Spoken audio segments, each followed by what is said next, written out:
We sit here at the end of May, and the Mariners offense still sucks. Oh my God! And by now, you've probably heard about the Vladdy Jr. and Bichette trade rumors going on in the MLB with the Mariners, where BR Walkoff put the Mariners in the top 10 destinations for these two star players. And not even just the top 10, they put the Mariners at number 1 for Vladimir Guerrero Jr. and number 2 for Bichette. So in this video, we're going to talk about a couple of different things. A, what would it take to make this trade happen? Now, I don't necessarily know what the Blue Jays are going to want.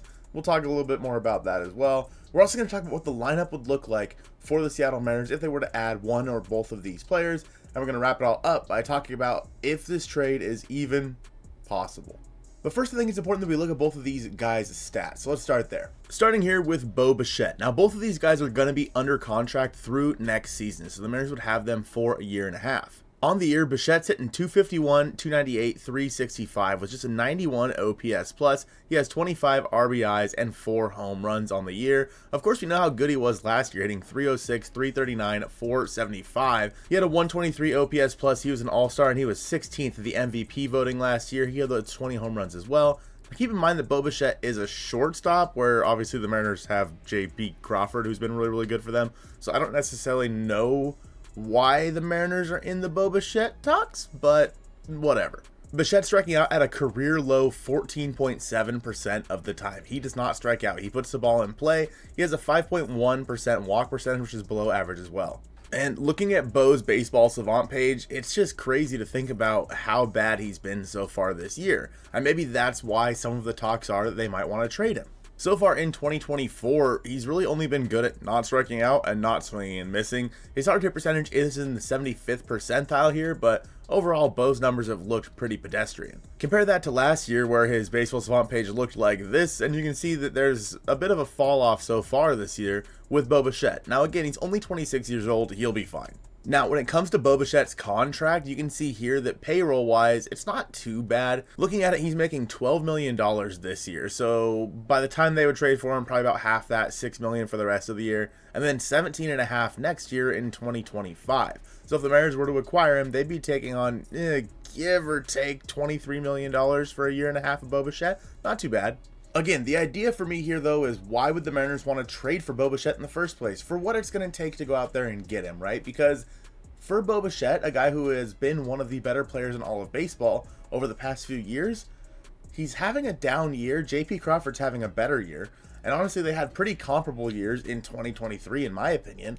And JP Crawford costs less, and you have JP for longer. I don't necessarily see why the Mariners would want to go out and get Bichette. Let's look at Vlad's numbers and then talk about a trade package. Now, Vladdy's 25 years old, a year younger than Bichette, and again, he is going to be under contract through next year. And Vladdy's put together a much better year so far than Bichette has, hitting 294, 289, 412 with a 133 OPS plus. He has 5 home runs and 25 RBI. He struck out 43 times and walked 32. He was an all-star the last 3 years and in the MVP voting both years as well in 2021 and 2022. And in terms of his strikeout numbers, career, he has been a lot better than Bichette, striking out at a 16.1 clip throughout his career compared to Bichette's 20%. Vladdy walks 10% of the time as well, which is above the league average of 8.5%. And his baseball savant numbers look a heck of a lot better in the 99th percentile in hard hit percentage, 92nd percentile in walk rate, 98th percentile in average exit velocity. These numbers just look so much better. He's also been a fringe Gold Glove candidate over there at first base, although it's kind of hard to say who's a Gold Glover over there. For Vladdy, however, it's his contract that is a little bit different. He's making about $20 million in 2024, and he has still an arbitration year in 2025, where he'll probably make $25 million plus. So the amount of money that it's going to cost to pay Vladimir Guerrero Jr. is quite a big difference. With that being said, however, the Mariners are in this thing. The Mariners are going for it in 2024, and they need to go out there and make deals that help the team win this year and even next year. And because of that, they need to be willing to take on some money, and they also need to be willing to give up some of their better end prospects, because I think that for years now we have seen the Mariners, other than the Luis Castillo deal where they gave up some of their prospects to go get a big need of theirs, the Mariners have really not given up too many of their top prospects. I think that there should be some off the table unless something absolutely incredible comes across your table here. And that should be like Colt Emerson, Cole Young, and maybe Lazaro Montes. Like, those three should be off the table, but everybody else should be fair game for the Mariners.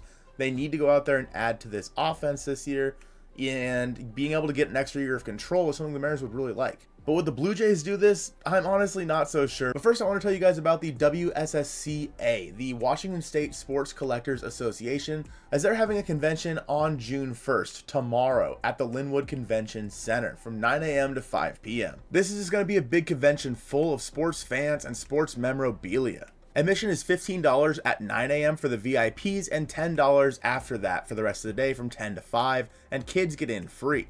There's going to be over 80 dealer tables with modern and vintage cards, and you'll be welcome to bring some of your own items to sell or trade. Now, this is a strict sports only policy, so no gaming cards, comics, etc. But hey, there's free parking at the Linwood Convention Center, so make sure to head there from 9 a.m. to 5 p.m. on Saturday morning. I am planning on going there, so if you guys do go, make sure to come say hi. You can get more info at the WSSCASeattle.com, and I hope to see you guys there. Now the question is, are the Blue Jays willing to do this? Because they're not out of it yet. So I'm not necessarily sure why there's so much talk about trading Bichette and Vladimir Guerrero Jr. Yes, they are at the bottom of their division, but overall, the Blue Jays still have these guys next year. Are they willing to basically punt 2025 as well? They're 11 games back of the American League East standings, but in terms of the wild card at 26 and 29, they're not going to be that far back comparatively. For the American League wild card, you're going to have the Orioles in there at the moment. The Orioles will be in there at 35 and 19. The Royals will be in there at 35 and 23. And then the Twins in there at 31 and 25, putting the Blue Jays about 6 games behind the AL wild card spot 3. So would the Blue Jays be willing to punt this year and then punt next year? I don't really think so. If they were to trade Vladdy and Bichette, that would be a huge sign of a big sell-off for that team. And because of that, they're not really going to want a bunch of like MLB adjacent guys that are already at the MLB, because frankly, they're going to need to be retooling for the future. So a lot of people in their trade offers have offered Ty France. Sure, he can, I guess, get it through the Blue Jays through the next couple of years, but he's a free agent after 2026. So it doesn't necessarily make sense to throw him in there, because if they are rebuilding, they're going to want prospects. And with an extra year of control on both of these guys, it's going to be a big haul. Now, before I discuss what my package would be to go and get both of these guys, let's talk about what the lineup would look like if the Mariners added them. Obviously, Vladimir Guerrero Jr. is going to be your first baseman. There's no doubt about that. He'll be over there at first base. As for Bichette, maybe he slides over to second base for you, and, you know, Polanco, Bliss, etc. Who knows what's going on there.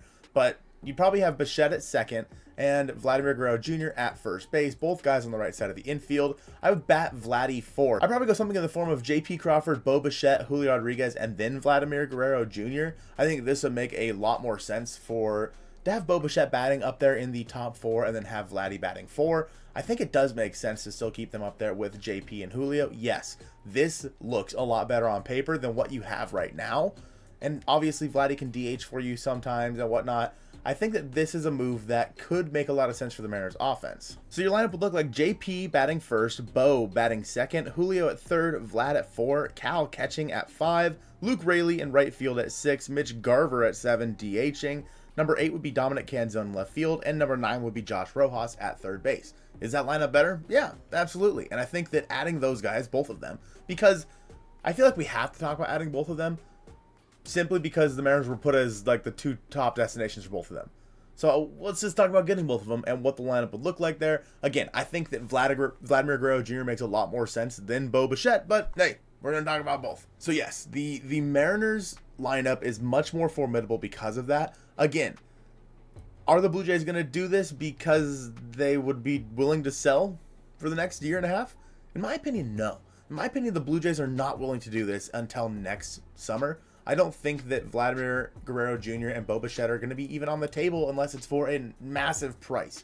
And because of that, we're going to have to take that into account when we're making our trade offer here. So the Mariners will get Bichette and Vladimir Guerrero Jr. And let's say the Mariners get some cash in this deal as well to kind of offset it. I don't know how much, and frankly, I don't care. Let's talk about the prospects going back to Toronto. In my opinion, you're going to have to blow Toronto away. So, well, let's do that. We're going to start with Harry Ford here and Tyler Locklear. In my opinion, both guys are going to have to go to the Blue Jays. Simple as that. The Mariners are going to have to lose at least 2 of their top 10 prospects or so. The good news for the Mariners is, like I said, I think that they probably need to have Colt Emerson and Cole Young as untouchables. And if the Blue Jays do want to kind of accelerate this like rebuild for them, they're probably going to want to have MLB adjacent guys. And Aurelvis Martinez for them is their number 2 prospect. He is in AAA right now, expected to arrive in 2024.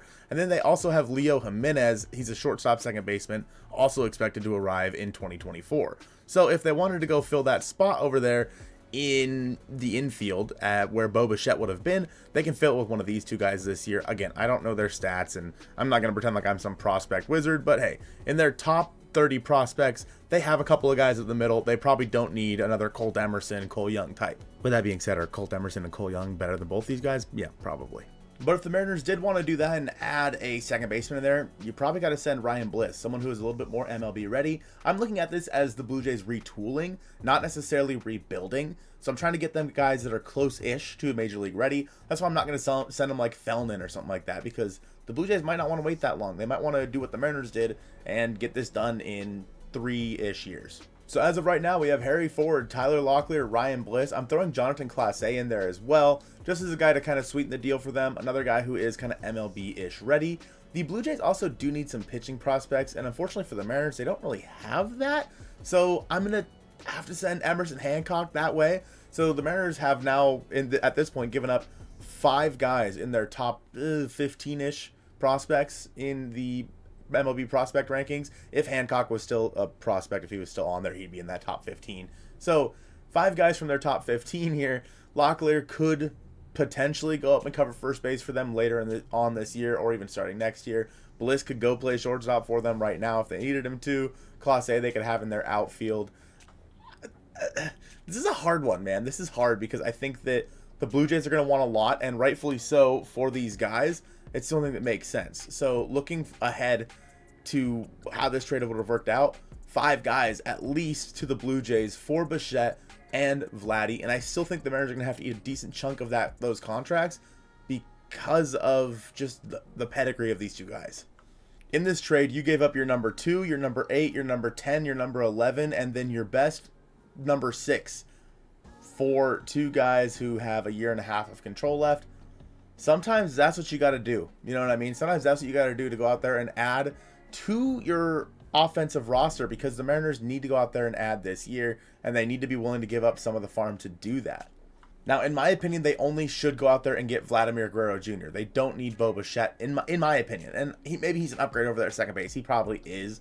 But as of right now, with Jorge Polanco on the shelf, you sometimes have Dylan Moore over there, Ryan Bleav. Obviously, Bichette's an upgrade over them. But in terms of a trade package, first base, adding Vladimir Guerrero Jr. an upgrade over Ty France is just so much better of an upgrade for them.